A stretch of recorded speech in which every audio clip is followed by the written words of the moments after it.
अंकिताच्या आईला सुद्धा हा काय प्रकार आहे ते कळत नव्हतं. मुलगा तब्येतीने खूपच बारीक होता, शिवाय तो दारूत आहे हे दुरूनच समजत होतं. अंकिताच्या आईने तिच्या वडिलांकडे पाहिलं. त्यांच्या नजरेतला प्रश्न अशोकरावांना चांगलाच कळला होता. त्यांनी नजरेनेच नम्रताताईंना प्रतिसाद दिला आणि सांगतो म्हणाले. अंकिताची आई तिच्या बाबांकडे जायला निघाली. इकडे अंकिता पाय धुण्याच्या विधीसाठी समोर ठेवलेल्या चौरंगावर बसली. नवरदेव समोर ठेवलेला चौरंगावर बसला होता. नवरदेव अगदी बाजूलाच बसला होता. आता अंकिताने एक नजर उचलून त्याला पुन्हा पाहिले.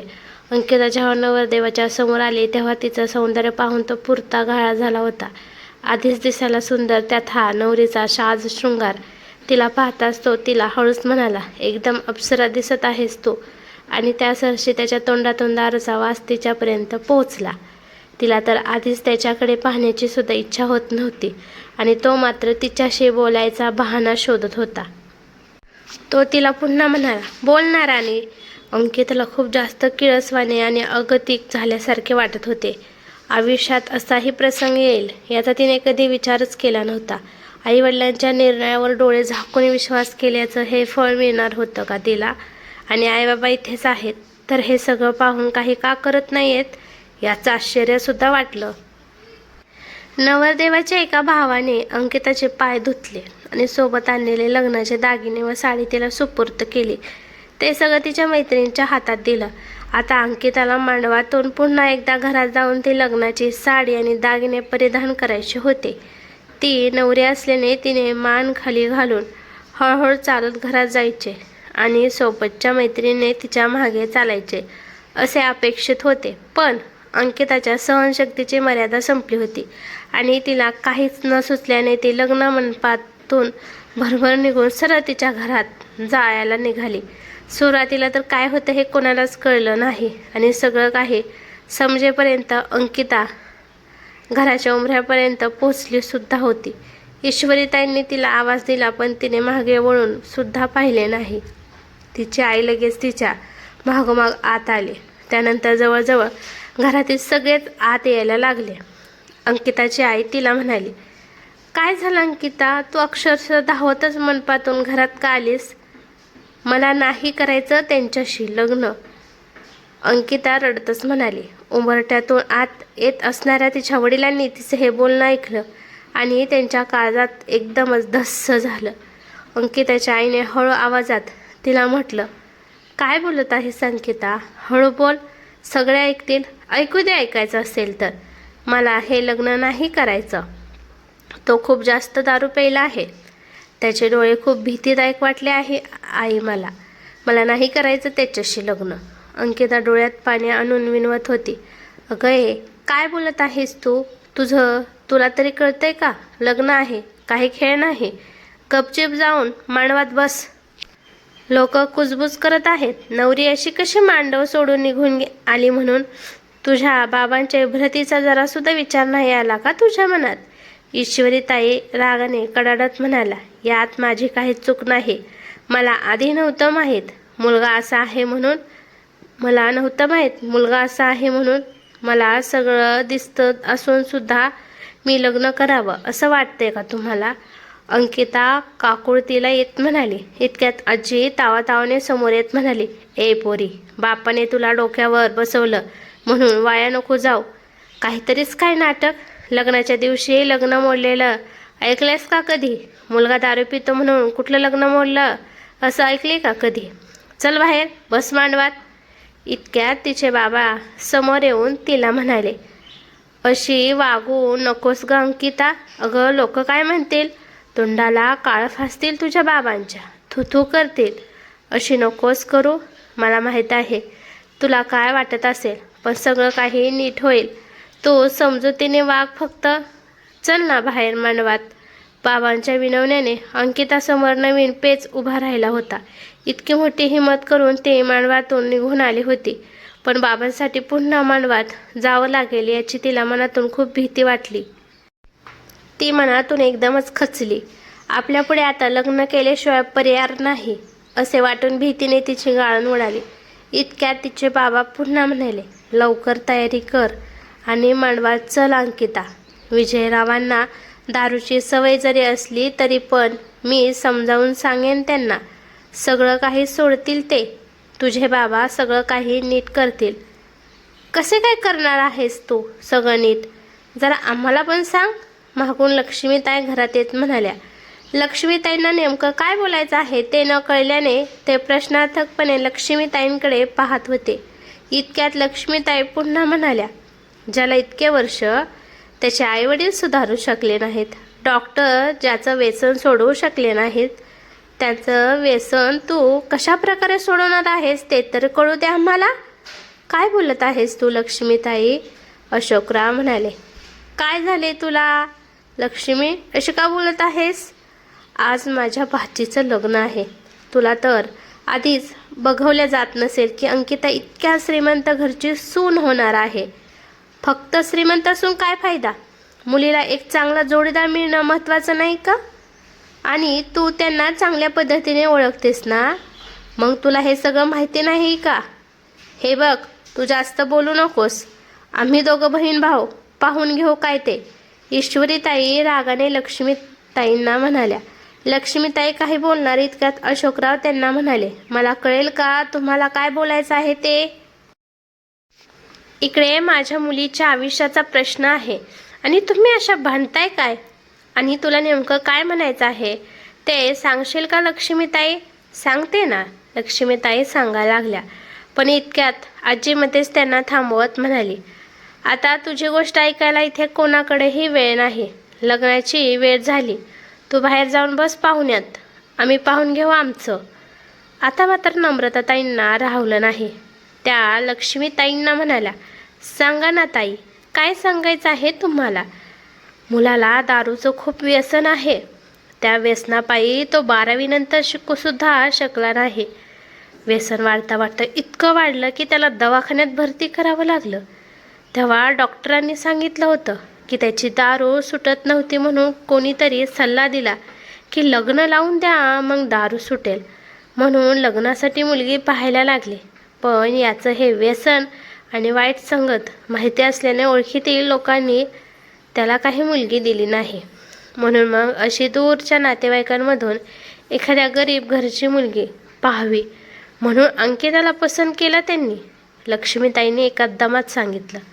काय? अंकिताची आई तर मोठ्याने ओरडलीच. अशोकरावसुद्धा एका जागीशी थिजले आणि अंकिताचा तर पार दगड झाला होता. पण ईश्वरीताई समोर आल्या आणि म्हणाल्या, इतकं सुद्धा काही नाही आहे. मुलगा फक्त कधी कधी दारू पितो आणि दारूच आहे ना, आज ना उद्या सुटेलच. आणि 12वीपर्यंत शिकलेला आहे तर काय, घरी गडगंज संपत्ती आहे त्यांच्या. शिवाय आपली अंकिता सुधारेल त्याला. बायकोचं कामच असतं ते नवऱ्याला वठणीवर आणण्याचं. आणि फक्त दारूचं व्यसन एवढाच एक दुर्गुण आहे त्याच्यात. त्याने काय फरक पडतो? अंकिता आरामात राहू शकेल तिथे. म्हणजे तुम्हाला हे सगळं आधीपासूनच माहिती होतं? अंकिताची आई ईश्वरीताईकडे रागाने पाहत म्हणाली.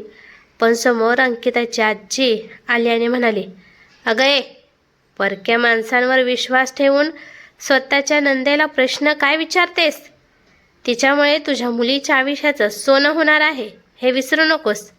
आणि दारूची सवय कशी लागते तशी बंदसुद्धा होऊ शकते. आहे ना भरपूर पैसा, मग करतील ते चांगले दवाखाने, होईल सगळं ठीक. तसंही मुलींना काय सगळं काही आयतं मिळतं नाही सासरी. त्यांना स्वतःचा संसार उभा करायचा असतो. आणि अशा क्षुल्लक गोष्टीसाठी लग्नाच्या दिवशी वाद नको. लग्न होऊन जाऊ दे, मग बघता येईल पुढचं पुढे. म्हणजे एवढं सगळं कळल्यावरही हे लग्न व्हावं असं वाटतंय का तुम्हाला? अंकिताच्या आईने अतिव आश्चर्याने विचारले. म्हणजे तुला काय वाटतं, हे लग्न आता थांबणार का? अजिबात नाही. आजपर्यंत कधी ऐकलंस का नवरदेव वरात घेऊन आल्यावर लग्न तुटलं म्हणून? आजवर कमावलेली इब्रत चव्हाट्यावर येईल आशाने, आजी म्हणाली. पण यामुळे अंकिताचं आयुष्य खराब होईल, त्याचं काय? लक्ष्मीताईंनी प्रश्न विचारला. ती तिच्या नशिबाने राहील. तसेही प्रत्येकजण आपल्या नशिबाने खातो. तिच्या नशिबात चांगलं असेल तर चांगलं होईल आणि वाईट असेल तर वाईट होणार. आपण तर आपल्या बाजूने प्रयत्न केलेत ना हिच्या सुखासाठी. आता ही भली अन हिचा सासर भलं. मी नाही का राहिली इतक्या दूर? आम्ही नाही आमच्या आईवडिलांच्या निर्णयावर प्रश्न विचारला कधी. ईश्वरीताई म्हणाल्या. अशोकराव अजूनही गप्प बसले होते. नम्रताताई समोर येऊन म्हणाल्या, नाही, हे लग्न होणार नाही आणि हे जे काही घडतंय ते तिच्या नशिबाने नाही तर तुमच्या फसवणुकीमुळे. अंकिता तुमच्या सख्ख्या भावाची मुलगी, एकुलती एक आहे ना. तुमच्या समोरच लहानाची मोठी झाली या फोर, तरीसुद्धा जराही विचार नाही आला तिचा तुम्हाला.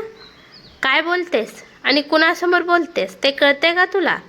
आजी समोर येत म्हणाली, हो, जाणून बुजून आम्हाला अंधारात ठेवून आमच्या मुलीच्या आयुष्याचा खेळ मांडणाऱ्या तिच्या आत्याशी बोलते आहे मी. नम्रताताई रागाने म्हणाल्या, हे बघ नम्रता, तिला आता नवरदेवाकडून मिळालेलं सोनं बघ. उभ्या आयुष्यात तू बघितलंस तरी का एवढं सोनं एकत्र? असं सासर प्रत्येकीला नाही मिळत आणि पुढे होईल सगळं नीट. मी आहे ना तिथे तिला सांभाळून घ्यायला. ईश्वरीताई आता समजावणीच्या सुरात म्हणाल्या, हे बघा, पुढचं पुढे पाहता येईल. हे लग्न पार पडू द्या एकदा, बाकीचं बघून घेऊ. चांगली खरडपट्टी काढू त्यांची. नाहीच पटलं तर 2-3 महिन्यात अंकिताला परत आणू. पण आता हे वाद नकोत. आता घरात पाहुणे आहेत, त्यांनी सगळं ऐकलं तर सगळीकडे बदनामी होईल. अंकिताचे बाबा म्हणाले. हे ऐकून अंकिताची भीतीने गाळण उडाली तर अंकिताच्या आईला भयंकर राग आला. लक्ष्मीताई तर आश्चर्याने अशोकरावांकडे पाहू लागल्या. लक्ष्मीताई त्यांना म्हणाल्या, अरे काय बोलत आहेस तू अशोक? सगळं काही माहीत झाल्यावर सुद्धा स्वतःच्या मुलीला त्यांच्यासोबत नांदायला पाठवणार आहेस का तू? हो ताई, काही महिन्याने अंकिता घरी कायमची परत आली तरी चालेल, पण आज भरल्या मांडवातून वरात परत निघून गेली तर झालेली बदनामी आम्हाला सहन होणार नाही. अशोकराव म्हणाले, अरे लोक 15 दिवस बोलतील आणि मग विसरून सुद्धा जातील, पण पुढे काय? आयुष्य तर तुझ्या मुलीचं खराब होणार आहे ना. आज बदनामीच्या भीतीने तिचं लग्न लावून देतो आहेस, उद्या बदनामीच्या भीतीने तिला माहेरी परत यायला सुद्धा नकार देशील तू. अरे अशी गुणाची पोर मिळाली आहे तुला, जरा कदर कर तिची. लक्ष्मीताईंनी त्यांची समजूत काढण्याचा प्रयत्न केला. ते पुढचं पुढे पाहता येईल.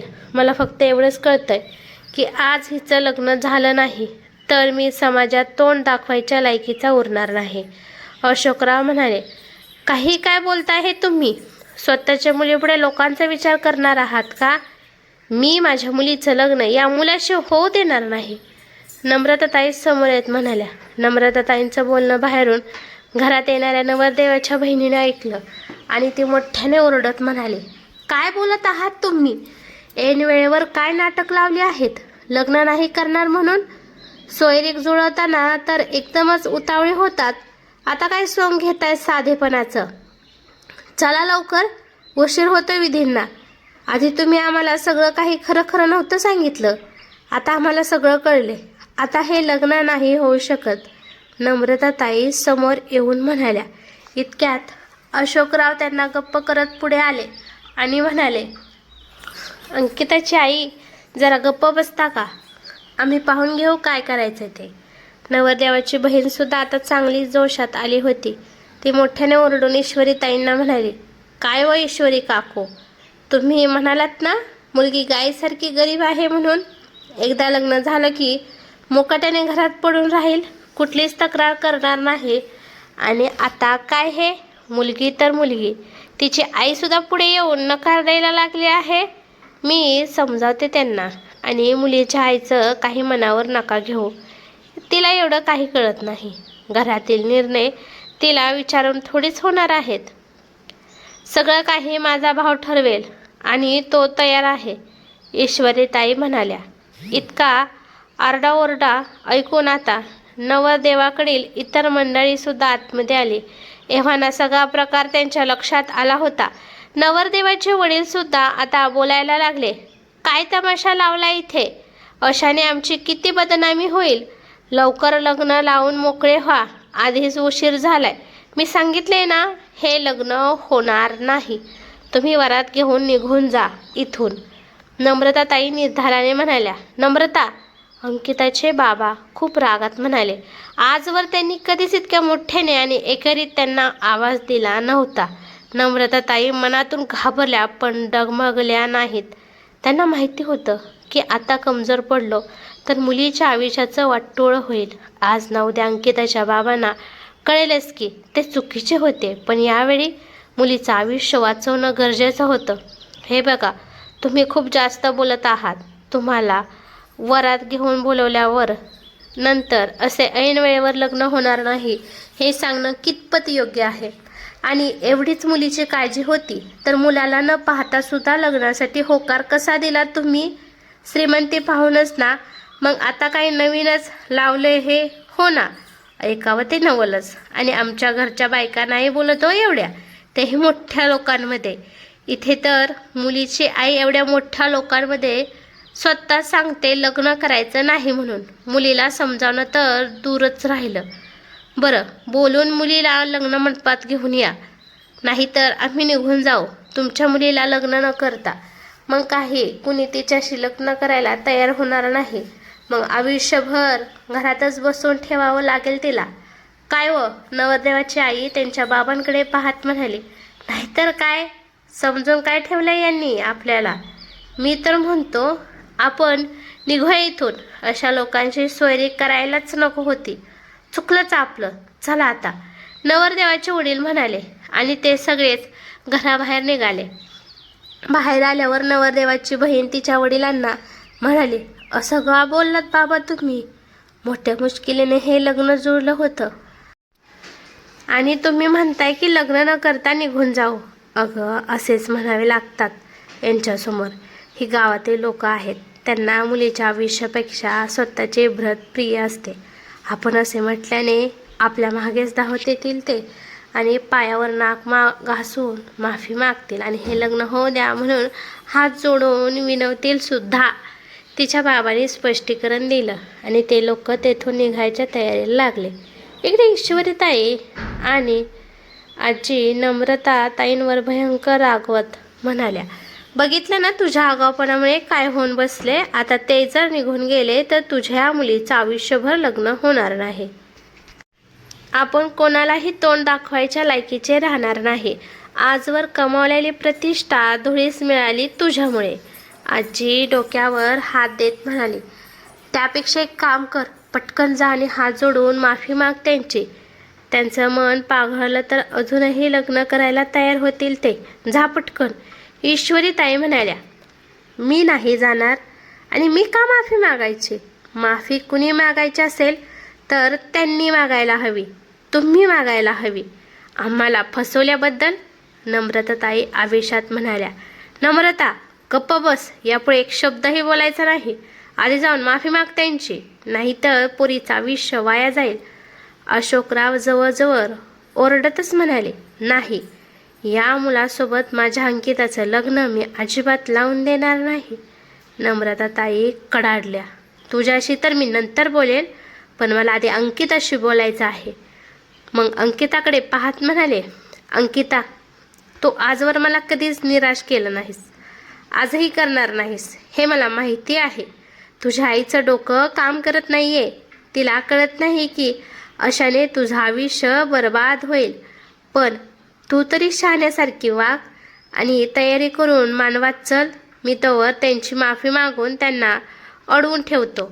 अंकिताचे बाबा म्हणाले. आता मात्र अंकिता काही न बोलता जाऊन तिच्या आईच्या पाठीमागे जाऊन उभी राहिली. अशोकरावांना मात्र आता खूपच राग आला. ते मोठ्याने म्हणाले, तुम्हा दोघींना कळत नाहीये का? आज जर अंकिताचं लग्न झालं नाही तर पुढे कधीच होऊ शकणार नाही. अंकिताची आई आणि अंकिता दोघीही आता जरा घाबरल्या होत्या. आपण भूमिका तर घेतली, पण पुढे काय हे तिच्या आईला काही सुचत नव्हतं.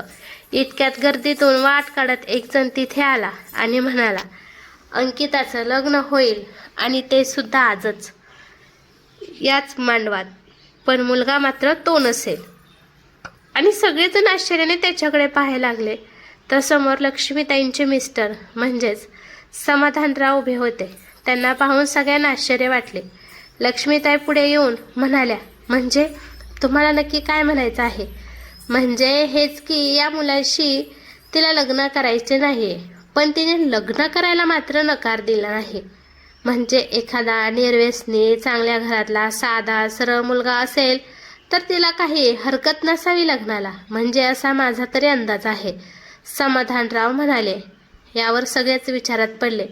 समाधानराव पुढे म्हणाले, आणि अशोकरावांना आज याच मांडवात अंकिताचे लग्न लावायचे आहे, कारण आज जर अंकिताचे लग्न झाले नाही तर त्यांची बदनामी होईल आणि पुढे अंकिताचे लग्न होणे कठीण होईल असे त्यांना वाटत होते. हो, अगदी बरोबर आहे. पण आता पुढे काय करायचे? लक्ष्मीताईंनी प्रश्न विचारला. मग आता वेळेवर एखादा दुसरा मुलगा पाहायचा आणि अंकिताचे लग्न लावून द्यायचे.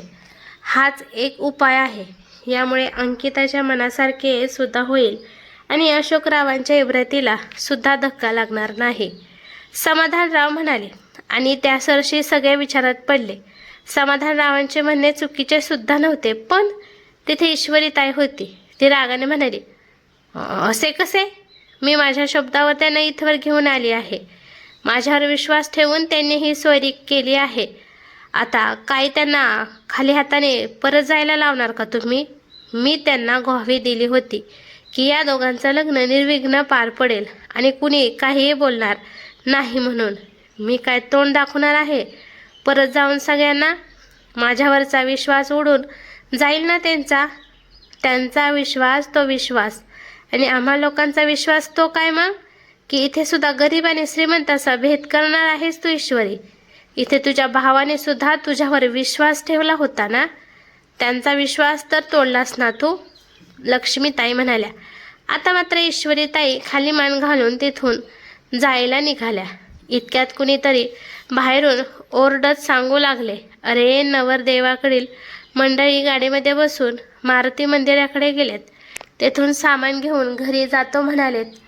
आता मात्र अशोकरावांनी डोके पकडले. ते म्हणाले, मुलाकडचे जायला निघालेत आणि तुम्ही म्हणताय ते ऐकायला बरं वाटतं, पण इतक्या लवकर चांगला मुलगा कुठे मिळणार आहे? त्यांना जाऊन थांबवले पाहिजे. आणि नम्रता, तू माफी मागितल्याशिवाय ते थांबणार नाहीत. चल लवकर, काही कर. जात आहे तर चांगलंच आहे ना. मी तर म्हणते जाऊ देत. एखादा दुसरा मुलगा मिळतोय का ते पाहूयात आपण, नम्रताताई हिम्मत करून म्हणाल्या. इतकं सोपं आहे का ते? मुलं काय बाजारात मिळतात का? सोयरीक व्हायला वेळ लागतो. ओळखीचा ना पाळखीचा असा कुणीही नाही चालत, अशोकराव ओरडून म्हणाले. तुझ्या बायकोचं डोकं काम करत नाहीये अशोक. स्वतःच्या हाताने स्वतःच्या मुलीचं आयुष्य बर्बाद केलं हिने. या घरात अंकिताचं लग्न झालं असतं तर सुखात लोळली असती ती. पण म्हणतात ना, दैव देतं आणि कर्म नेतं, म्हणून तसं झाले तुमच्यासोबत. आता बसा तिला आयुष्यभर घरात घेऊन. ईश्वरीताई हातवारे करत मुलाकडच्यांकडे जायला निघून गेली. तिकडे मुलाला अशी मंडपातून उठून जायची अजिबात इच्छा नव्हती, पण त्याच्या वडिलांनी त्याला चांगले समजावून सांगितले होते की आता उठून गेला तर आयुष्यभर ते लोक आपल्या मुठीत राहतील आणि लग्न वगैरे काहीच थांबणार नाही. आपण जायला निघाले की ते लोक आपल्या मागे पळतच येतील बघ. म्हणून मग नवरा मुलगा सुद्धा नाईलाजाने जायला निघाला होता, पण त्याचे डोळे मात्र अंकिताच्या घराच्या दिशेनेच होते. इकडे अंकिताच्या घरात आता स्मशान शांतता असल्यागत लोक गप्प होती. अंकिताचे बाबा डोक्यावर हात देऊन एका जागी जेवणीवर बसले होते. आजी भयंकर रागात बाहेरून आतमध्ये फेऱ्या मारत होती. पाहुणे मंडळीला तर काय बोलावे आणि काय नको ते कळत नव्हते. काही पाहुणे अंकिताच्या बाबांच्या बाजूने होते तर खूप कमी अंकिताच्या आईच्या बाजूने होते. अंकिताच्या आईला विरोध करणाऱ्यामध्ये सगळ्यात जास्त बायकाच पुढे होत्या. शेवटी अंकिताची आई समाधानरावांना म्हणाली, दादा, तुमच्या नजरेत आहे का हो कुणी मुलगा चांगल्या घरातला आणि चांगला शिकलेला? परिस्थिती जेमतेम असली तरी चालेल, मुलगा चांगला हवा फक्त, आणि आज लग्न करायला तयार सुद्धा झाला पाहिजे. अशा वेळी कुणी अनोळखी व्यक्ती लवकर तयार होणार नाही लग्नाला. शिवाय आपण सुद्धा त्यांच्यावर इतक्या लवकर विश्वास नाही ठेवू शकत, नाहीतर आगीतून फुफट्यात पडल्यासारखं होईल. म्हणून एखादा नात्यातला मिळाला तर चांगलंच होईल, समाधानराव म्हणाले. अशा वेळी कुणी नाही येत समोर. वाईट काळ आला की कुणी साथ नाही देत. तू अजून दुनियादारी पाहिली नाही आहे. म्हणून हे सगळं बोलत आहेस नम्रता. मी तर म्हणतो अजूनही वेळ आहे, चल माझ्यासोबत. आपण विनवू त्या लोकांना. मी तर निघालो आहे, कारण मी माझ्या मुलीच्या आयुष्याचं वाटोळं झालेलं नाही पाहू शकत. असे म्हणत अशोकरावां उठून उभे राहत दारात ठेवलेल्या वाहना पायात सरकून लागले. इतक्यात समाधानराव त्यांना म्हणाले, सगळे नातेवाईक सारखे नसतात अशोकराव. तुम्हाला चालत असेल तर मी माझ्या कार्तिकचे अंकितासोबत लग्न लावायला तयार आहे. आता मात्र सगळ्यांनी एकटक समाधानरावांकडे पाहिले. नम्रताताईंना तर जणू एक आशेचा किरण दिसून आला. लक्ष्मीताई समाधानरावांकडे पाहत म्हणाल्या, अगदी माझ्या मनातलं बोललात. माझ्याही मनात हा विचार आला होताच, पण तुमचे आणि कार्तिकचे यावर काय मत आहे ते माहिती नव्हते म्हणून मी गप्प होते. कार्तिक काही आपल्या शब्दापलीकडचा नाही. आपण सांगितल्यावर तो एका शब्दात हो म्हणेल. मला माझ्या मुलावर पूर्ण विश्वास आहे. समाधानराव म्हणाले. त्यांचे हे बोलणे बाहेरून आत येणाऱ्या कार्तिकच्या कानावर पडले होते. साहजिकच हे कानावर पडल्यावर तो चिडला, कारण आतापर्यंत घरात हीच चर्चा चालू होती की अंकिताने नशीब काढले. खूप श्रीमंत घरात चालली आहे. मुलगा शिकलेला आणि दिसायला सुंदर आहे. आजी, आता त्यांचं जरा बिनसले म्हणून लगेच त्यांना मी चालेल सुद्धा देव करून अंकिताच्या बाबांनी नकार देव असे तो मनातल्या मनात बोलला. पण त्याआधीच अंकिताची आई म्हणाली, आम्हाला चालेल. कार्तिकला आम्ही लहानपणापासून पाहतोय. चांगला शिकलेला मुलगा आहे. आधीपासूनच हुशार आणि गुणी आहे. शिवाय घरदार सुद्धा चांगलं ओळखीचं आहे आणि जवळसुद्धा आहे. त्यांच्याशी सोयरीक म्हणजे अंकिताला आपल्याच घरी दिल्यासारखं होईल. हो ना अहो. अंकिताची आई अशोकरावांकडे पाहत म्हणाली. तिकडे मुलाकडचे मारुती मंदिरातील सभागृहात थांबलेले होते. कसे एकदा नवरीकडचे येतात आणि कधी आम्ही त्यांना चांगले सुनावत पायावर नाक घासायला लावतो याची वाट पाहत. तिकडे ईश्वरीताईसुद्धा त्यांच्यात सामील झाल्या होत्या. त्यांना पाहून सगळेजण एका सुरात म्हणाले, काय व ईश्वरीताई, तुम्ही तर सगळी जबाबदारी घेतली होती ना. तुम्ही म्हणाला होतात की काहीच गडबड होणार नाही म्हणून. मग वेळेवर काय लावलंय त्यांनी हे? किती अपमान झालाय आमचा याचा काही अंदाज आहे का? मला माहिती आहे झाल्या प्रकरणाने तुम्हाला खूप वाईट वाटले असेल. मला सुद्धा वाटलं नव्हतं की गरीब गायसारखी दिसणारी अंकिता वेळेवर अशी वागेल. लग्न तर जवळपास झालं सुद्धा होतं. तिच्या बाबांना सुद्धा मी समजावलं होतं, पण ऐन आज लग्नाच्या दिवशी दारूच्या नशेत झिंगायला कुणी सांगितलं होतं विजयला? फक्त आणि फक्त तेवढ्याने हा घोळ झालाय. आता सगळेजण विजयकडे पाहू लागले. त्याची आई त्याला म्हणाली, तुला सांगितले होते ना विजय, आजच्या दिवशी घेऊ नकोस म्हणून. कुणी सांगितलं होतं हा शहाणपणा करायला? आणि दारू मिळाली कुठून तुला? जास्त नाही घेतली, थोडीशीच घेतली होती. ते मित्र म्हणाले की लग्न आयुष्यात एकदाच होतं, मग थोडीशी घ्यायला काय हरकत आहे. विजय खाली मान घालून म्हणाला. आता मात्र त्याचे ते हिश्शा मित्र मान खाली घालून उभे होते.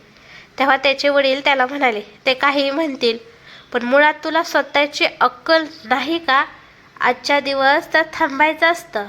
मग एकदा लग्न झालं की आम्ही सुटलो असतो यातून. मग तुझ्या बायकोने सांभाळलं असतं तुला. तुझे नखरे उचलले असते, पण तुला सुद्धा चैन नाही. त्यावर विजय काहीच बोलला नाही. मग सगळी मंडळी याच विचारात होती की जेव्हा अंकिताच्या घरचे त्यांना विनवायला येतील तेव्हा त्यांच्याशी नेमके कसे वागावे. आधी आडीवेळे घ्यायचे आणि नंतर लग्नासाठी तयार व्हावे हे ठरवले होते. समाधानरावांनी ठेवलेल्या प्रस्तावासाठी कार्तिक अंकिता या लग्नाला तयार नाही आणि कधी नव्हे ती तिची आईसुद्धा विरोधात उभी आहे. त्यामुळे अंकिताचे लग्न विजयशी लावणे तिच्या बाबांसाठी जरा कठीण झाले होते. शिवाय नवरदेवाकडील मंडळी स्वतःहून मनवातून निघून गेल्याने त्यांच्या मनातील ते ओझं जरा कमी झालं होतं. म्हणूनच मग त्यांनी समाधानरावांच्या प्रस्तावाचा विचार करायचे ठरवले. अंकिताची आई तर आधीच तयार होती. त्यांनी अंकिताला सुद्धा कार्तिकच्या बाबतीत समजावून आश्वासन दिले आपल्यावर काही संकट आले तरी आपली आई आपल्यासमोर कायम ढाल म्हणून उभी राहील याचा आता अंकिताला विश्वास होता. म्हणून ती सुद्धा या लग्नाला तयार होती. अशोकरावांना सुद्धा पुढे होणाऱ्या बदनामीपेक्षा आज अंकिताचे कार्तिकशी लग्न लावून देणे सोयीचे वाटत होते. समाधानरावांनी स्वतःहून मागणी घातल्याने त्यांच्यासमोर आयुष्यभर लाचार बनून राहण्याची गरज सुद्धा नव्हती. अंकिताच्या आईच्या मनाने होत असल्याने पुढे त्यांच्या लग्नात काही अडचण जरी आली तरी सगळी जबाबदारी तिच्या आईवर ढकलता आली असती. पण राहून राहून ईश्वरीताईंचा विचार सुद्धा येत होता, आपण आपल्या बहिणीच्या विरोधात जाऊन चूक तर नाही करत आहोत ना, ही भावना सुद्धा मध्ये मध्ये डोकवत होती. पण यावेळी जे सगळ्यात जास्त सोयीचे तेच करायचे असे अशोकरावांनी ठरवले होते. म्हणून मग त्यांनी समाधानरावांना होकार दिला. मग बाहेरच्या मंडपात पुन्हा एकदा लग्नाची तयारी सुद्धा होऊ लागली. इकडे लक्ष्मीताई कार्तिक जवळ आल्या आणि त्याला म्हणाल्या, तुझ्या बाबांचा निर्णय तर तू ऐकतच आहेस. कार्तिक पण माझी तयारी नाही आता लग्न करायची आणि तुम्ही लगेच तयार सुद्धा झालात. तुमचा स्वभाव चांगला आहे या गोष्टीचा फायदा घेत आहेत हे लोक. आधी त्यांना श्रीमंत मुलगा दिसला म्हणून त्याला न पाहता सुद्धा लग्नाला तयार झालेत हे लोक आणि आता कळलंय की तो दारुडा आहे तर नकार दिला. सगळं काही त्यांच्या सोयीने चाललेलं आहे. आई एवढीच काळजी होती तर आधी एकदा मुलाला पाहायला नाही गेलेत हे लोक. कार्तिक चिडून म्हणाला, असे नाहीये बाळा, माझा भाव आहे, मी ओळखते ना त्यांना. ईश्वरीच्या बोलण्याला भुलले आणि चूक करून बसले. आणि राहिली गोष्ट अंकिताची तर ती लहान आहे वयाने, तिच्या शब्दाला आणि मताला किंमत नाही का. मोठ्यांच्या समोर लक्ष्मीताईंनी त्याच्या समजावत म्हणाल्या, जी मुलगी ऐन मानवात आल्यावर आपला नकार देऊ शकते ती लग्न ठरण्याच्या आधी नाही का देऊ शकत. उगाच या सगळ्याचं भुरदूड मला का.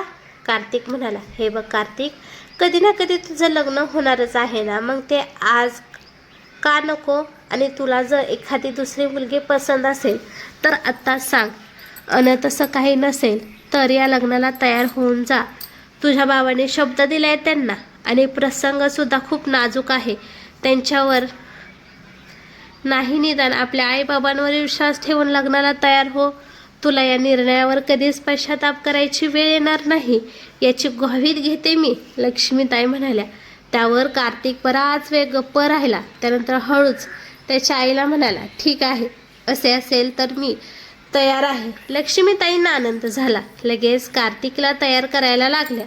थोड्याच वेळात बाहेर लग्नविधींना सुरुवात झाली. लग्नविधी पार पडताना अचानक नम्रताताईंना काहीतरी आठवले. त्या घरात गेल्या आणि विजयच्या घरच्यांनी अंकिताला लग्नासाठी दिलेली साडी आणि दागिने घेतले. बाहेर आल्या आणि त्यांच्या बहिणीच्या मुलाजवळ ते सगळं सामान दिलं. विजयच्या घरचे सगळे परत निघायच्या आधी त्यांना नेऊन दे म्हणून मारुती मंदिराकडे पाठवलं. लग्नच नाही झालं तर त्यांची ही ठेव आपल्याजवळ कशाला ठेवायची. म्हणून खरे तर ईश्वरीताई असोत वा नवरदेवाकडील मंडळी असोत, प्रत्येकालाच ठाऊक होते की दागिने अजूनही त्यांच्याकडेच आहेत.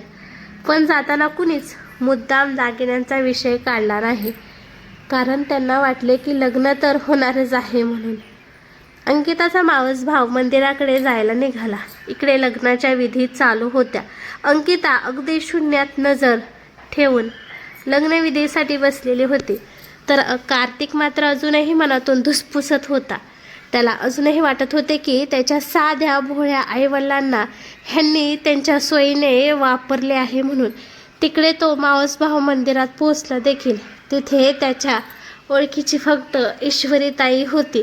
तिला पाहत तो म्हणाला, आत्या, नम्रता मावशीने तुमच्यासाठी हे पाठवले, मुलाकडच्यांना द्यायला सांगितलं आहे. त्याला पाहून ईश्वरीताईंना मनातून आनंद झाला. त्यांना वाटले की आधी हा आलाय आणि मागून बाकीचे घरचे येतील माफी मागायला. आपल्या चेहऱ्यावरचा हा आनंद लपवून उगाच बेफिकीर असल्याचा आव आणत त्या म्हणाल्या, काय दिले आता तिने आणि आता कशाला आमच्या मागे मागे येताय. म्हणा, आम्हाला काही गरज नाही आता त्यांची. बस म्हणा आता तुझ्या. अंकिता बाळाला आयुष्यभर घरात घेऊन. यावर काय बोलावं हे त्याला कळतच नव्हतं. तो तसाच तिथे उभा राहिला.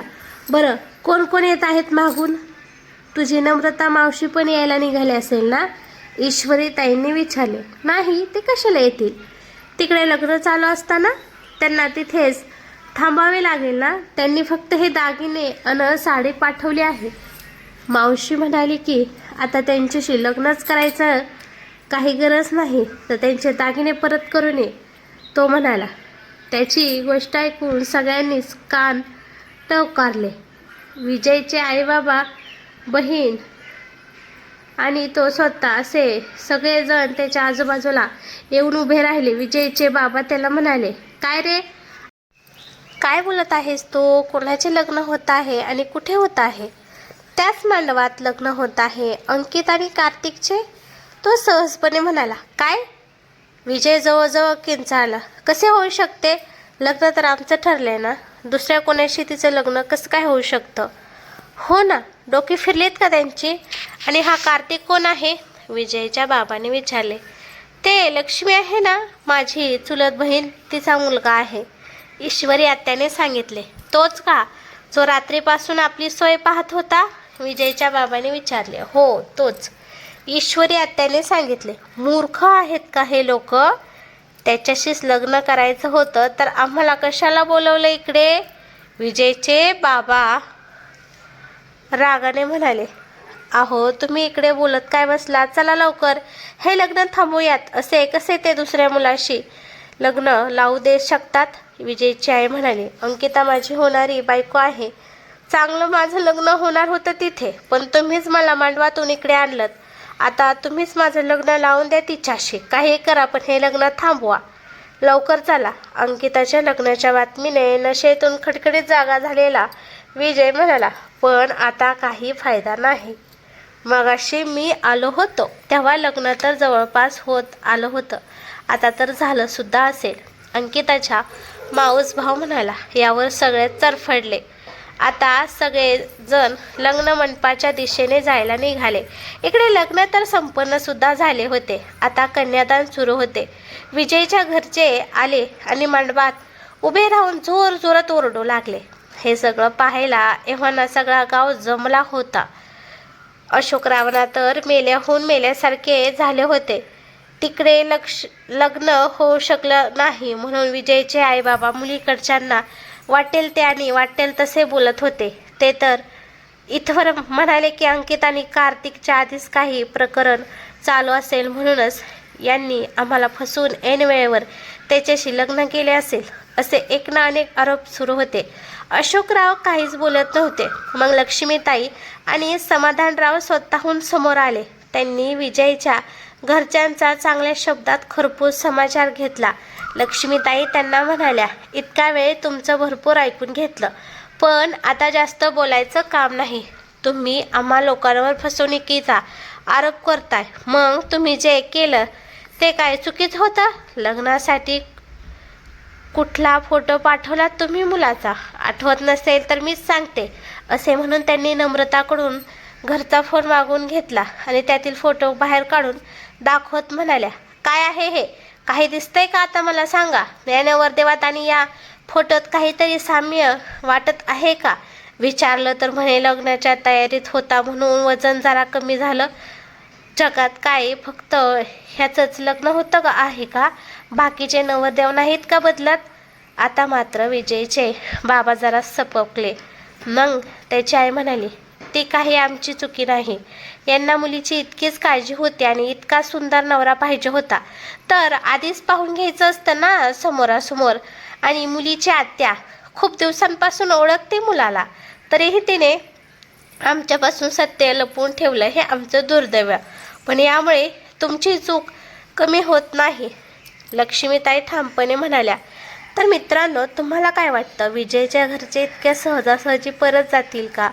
कार्तिक अंकिताला स्वीकारेल का? अशोकराव पुढे काय करतील?